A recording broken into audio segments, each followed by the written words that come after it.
होली। होली का नाम सुनते ही रंगों से भरा दृश्य सामने आता है। होली सबसे रंगीन और प्रसिद्ध भारतीय त्योहार है। यह दर्शाता है कि बसंत ऋतु आ गया है और बुराई पर अच्छाई की जीत हुई है। इसे रंगों का त्योहार भी कहा जाता है। हिंदू पंचांग के अनुसार होली का त्योहार फागुन माह के शुक्ल पक्ष की पूर्णिमा को मनाया जाता है। होली का त्योहार आशीर्वाद पब्लिक स्कूल में भी धूमधाम से मनाया गया। सभी टीचर्स और बच्चों ने आपस में मिलकर खूब रंग उड़ाए, खूब गुजिया पापड़ खाए और एक दूसरे को होली की शुभकामनाएं दी। हम सब की तरफ से होली की आप सभी लोगों को बहुत बहुत बहुत शुभकामनाएं। देखिए, आप लोग जैसा कि जानते ही हैं कि होली मनाने के पीछे दो पौराणिक कारण हैं। पहला पौराणिक कारण तो हम सब ज्यादातर जानते ही हैं। वो पौराणिक कथा मैं आपके साथ शेयर करना चाहूंगी। पहली कथा के अनुसार हिरण्यकश्यप बहुत समय पहले एक राजा हुआ करते थे और उनके पुत्र प्रहलाद। हिरण्यकश्यप जो राजा थे वो बहुत ही दुष्ट प्रवृत्ति के थे और वह अपनी प्रजा से कहते थे कि वो ही भगवान हैं, उन्हें भगवान मानकर उनकी पूजा की जाए। परंतु उनके जो पुत्र थे प्रहलाद, वो बहुत बड़े विष्णु भक्त थे। वो सदैव विष्णु भक्ति में लीन रहते थे। हिरण्यकश्यप ने पहले तो इन चीज़ों पर ज़्यादा गौर नहीं किया, परंतु जब धीरे धीरे उनकी भक्ति भाव बढ़ने लगा, धीरे धीरे उम्र के साथ वो बड़े होते गए और उनकी भक्ति विष्णु के प्रति बहुत ज़्यादा बढ़ गई, तो हिरण्यकश्यप ने उन्हें बहुत समझाया कि वह उनके पिता हैं, तो उन्हें उन्हीं का सम्मान करना चाहिए और उन्हीं की पूजा करना चाहिए। परंतु भक्त प्रहलाद ने अपने पिता को बहुत समझाया कि सबका पिता एक ही है और वह है भगवान विष्णु। उन्होंने अपने पिता से भी कहा कि आपको भी दूसरों के सामने भगवान न बनकर विष्णु पूजा करनी चाहिए।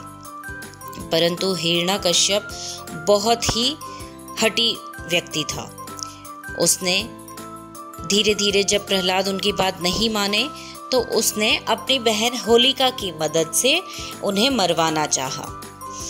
होलिका हिरण्यकश्यप की बहन थी और उन्हें यह वरदान प्राप्त था।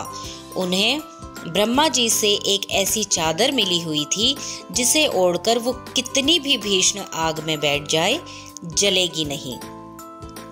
तो उन दोनों ने प्रहलाद को मारने के लिए एक बार बहुत ही भीषण आग जलाई और उसमें होलिका प्रहलाद को लेकर बैठ गई। परंतु विधि के विधान को कोई नहीं बदल सकता।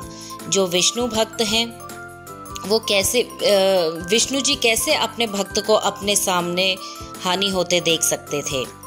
विष्णु जी की माया कुछ ऐसी हुई कि कुछ इस प्रकार की हवा चली कि वह चादर होलिका के शरीर से हटकर भक्त प्रहलाद के शरीर पर आ गई और उस भीषण आग में होलिका जल गई और प्रहलाद बच गए। तो इसे हम बुराई पर अच्छाई की जीत का संकेत मानते हैं। होली से पहले दिन हम होलिका दहन इसीलिए करते हैं क्योंकि होलिका इस दिन आग में जल गई थी, बुराई जल गई थी, बुराई नष्ट हो गई थी। तो इसी तरह होली से एक दिन पहले हम सब भी होलिका दहन के दिन अपने मन के सारे कुविचार, अपनी सारी गंदी आदतें, अपनी बुरी बातें सब कुछ इसमें स्वाहा कर दें और भविष्य में अच्छे विचारों के साथ आगे बढ़ें। अगले दिन हम खुशी मनाने के लिए रंगों से खेलते हैं ताकि इसमें किसी का भेदभाव ना रहे। ईश्वर की संतान के रूप में सब एक ही रंग में रंग जाएं, इसीलिए होली का त्योहार मनाते हैं। एक और पौराणिक कथा के अनुसार ये कृष्ण जी से रिलेटेड है।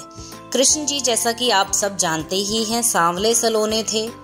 तो कृष्ण जी ने एक बार अपनी माता से पूछा, माता मैं इतना सांवला हूँ, काला हूँ, परंतु राधा रानी तो बहुत खूबसूरत है, बहुत गोरी है, तो मुझे अच्छा नहीं लगता है।